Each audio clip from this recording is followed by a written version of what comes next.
Hello दोस्तों, कैसे हैं आप सब। तो हम लोग क्या कर रहे हैं कि घटना चक्र पूर्वावलोकन का एमसीक्यू का क्वेश्चन का प्रैक्टिस कर रहे हैं। ठीक है। जनरल साइंस का सुबह के समय में मतलब अभी के समय में जनरल साइंस का करते हैं, शाम में क्या करते हैं कि हिस्ट्री का करते हैं। दो चैप्टर ऑलरेडी जनरल साइंस का हो चुका है। अगर वीडियो नहीं देखें तो जाकर देख लीजिएगा, इसका प्लेलिस्ट बना हुआ है। ठीक है। तो आज का क्लास हम लोग शुरू करते हैं। वीडियो अच्छा लगेगा तो लाइक करिएगा, कमेंट करके, शेयर करके, सब्सक्राइब करके बेल आइकन दबा दीजिएगा ताकि आपके पास नोटिफिकेशन टाइम टू टाइम पहुंचता रहे। ठीक। तो आज का जो सबसे पहला क्वेश्चन क्या है कि ऊर्जा संरक्षण मतलब कि एनर्जी कंजर्वेशन का आशय क्या है। ये एमपीपीसीएस का क्वेश्चन है। ठीक है। तो इसमें जो सबसे पहला बात बताया गया है कि ऊर्जा का सृजन होता है और विनाश होता है, ऐसा बात बोला गया है। दूसरा ऑप्शन बोला गया कि ऊर्जा का सृजन हो सकता है। तीसरा बात बताया गया कि ऊर्जा का सृजन नहीं हो सकता परंतु इसका विनाश हो सकता है, ऐसा बात बोला गया है।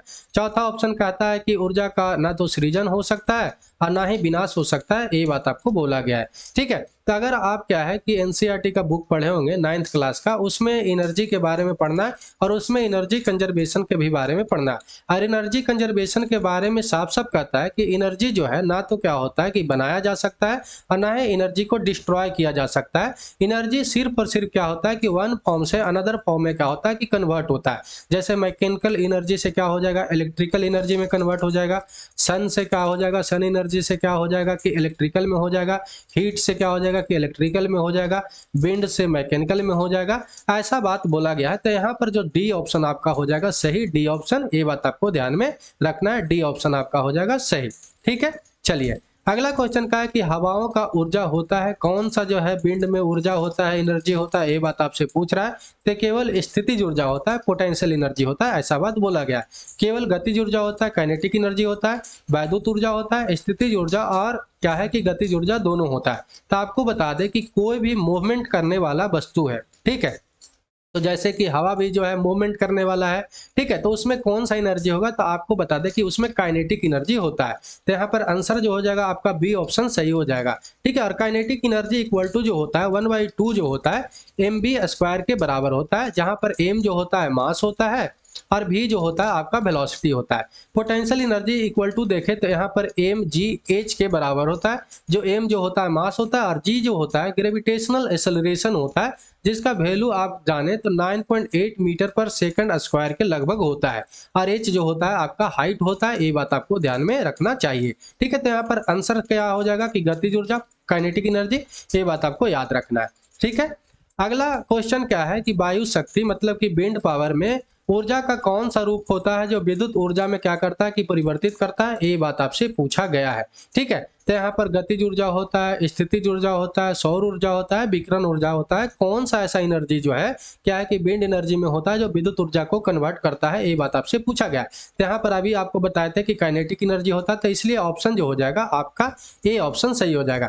हम लोग जानते हैं कि हवा के द्वारा कैसे विद्युत ऊर्जा बनाया जाता है, इलेक्ट्रिसिटी निकाला जाता है, तो यहाँ पवन चक्की से निकाला जाता है। अब पवन चक्की में देखिएगा तो क्या होता है कि बहुत बड़ा बड़ा क्या होता है कि डायना लगा होता है, पंखा लगा रहा होता है, और उसको क्या करता है कि विंड जो है, हवा जो है क्या करता है, घुमाता है।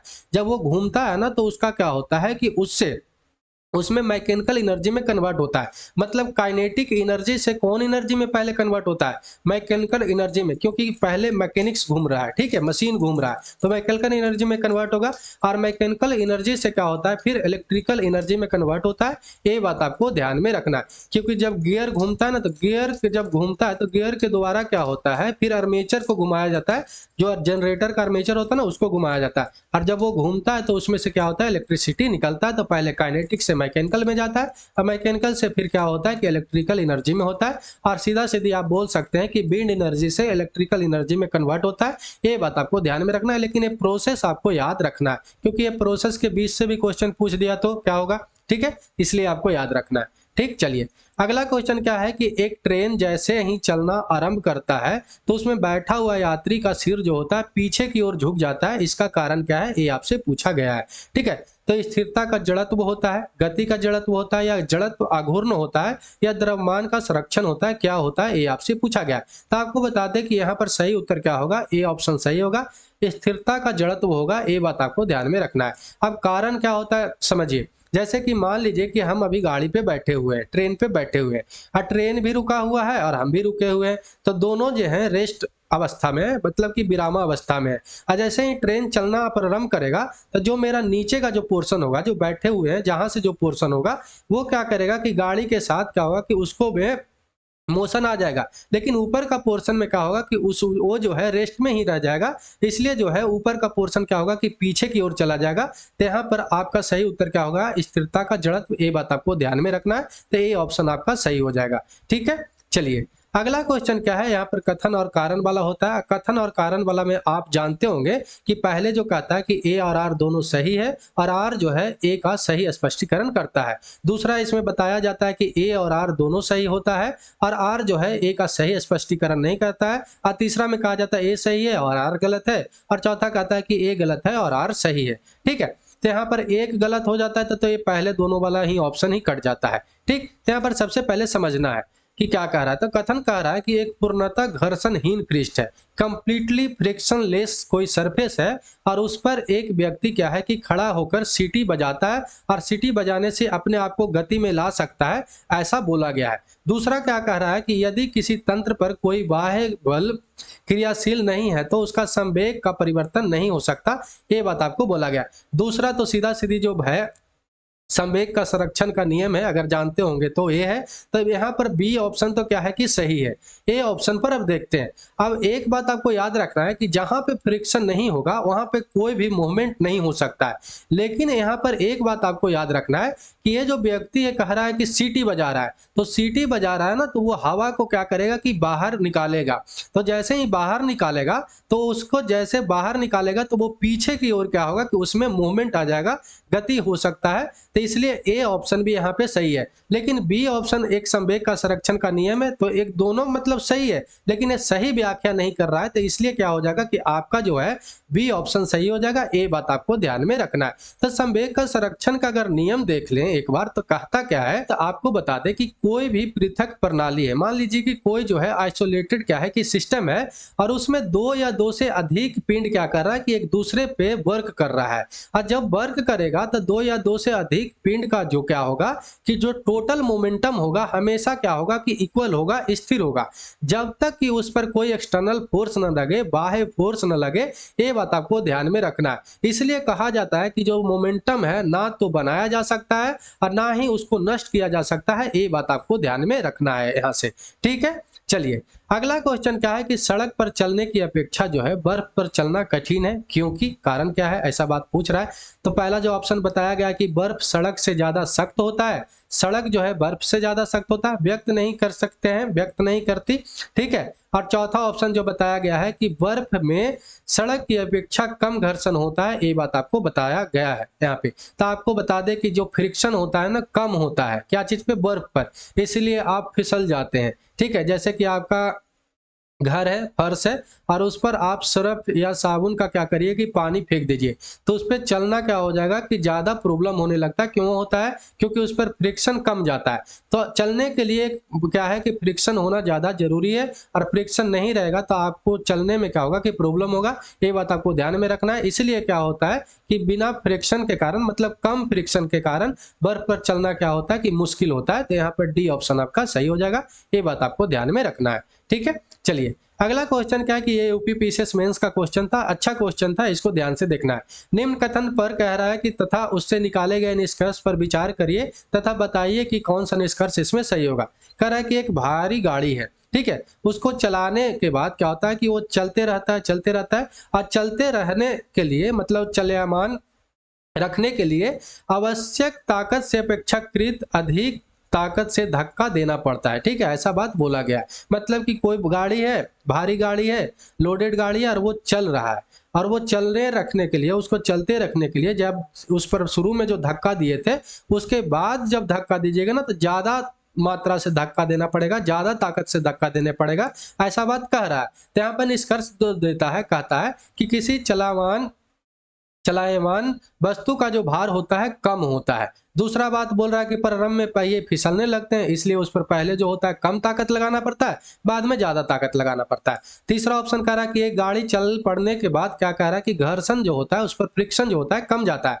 और चौथा जो होता है कहता है कि अभ्यास में निपुणता हो जाता है, इस कारण से क्या होता है कि उस पर ज्यादा फोर्स लगाना पड़ता है। तो आपको बता दें कि एक बार गाड़ी जब चल चलने लगता है ना, तो उस पर फ्रिक्शन जो होता है कम लगने लगता है, इसलिए ज्यादा ताकत से उस पर क्या होता है कि धक्का देना पड़ता है। ये बात आपको ध्यान में रखना है, क्योंकि जानते हैं कि जहाँ पे फ्रिक्शन जो होता है कम होता है ना, तो वहां पे चलने में प्रॉब्लम होता है। ये बात आपको ध्यान में रखना चाहिए। ठीक है, आपका पहला ऑप्शन तो सरासरी गलत है। क्यों? क्योंकि आइंस्टीन बताए थे कि कोई भी वस्तु रुका हुआ है तो उसका वेट मान लीजिए कि m ग्राम है। जैसे भी वो चलना शुरू करेगा तो उसका वेट क्या होगा कि बढ़ना शुरू हो जाएगा, और वो चलते चलते लाइट के स्पीड के इक्वल हो जाएगा। लाइट के स्पीड के इक्वल हो जाएगा तो उसका जो वेट होगा इन्फिनिटिव हो जाएगा। कौन ऐसा कहे थे? तो आइंस्टीन कहे थे। ये बात भी आपको ध्यान में रखना है। जैसे कि इसको सिंपल सी अपनाना है ना, आजमाना है। तो अभी जैसे कि बरसात के समय में है, फील्ड में जाइएगा और वहां पे सिर्फ चलिएगा तो देखिएगा कि मिट्टी जो है कम दबता है, लेकिन दौड़िएगा तो क्या होगा कि वहां पर मिट्टी ज्यादा दब जाएगा। कारण क्या होता है कि आपका वेट वहां पे बढ़ जाता है, आप फोर्स ज्यादा लगाने लगते हैं। अब फोर्स एक तरह का वेट ही है। ठीक है, ये भी बात आपको याद रखना है, क्योंकि W इक्वल टू क्या होता है, mg होता है, हम लोग जानते हैं।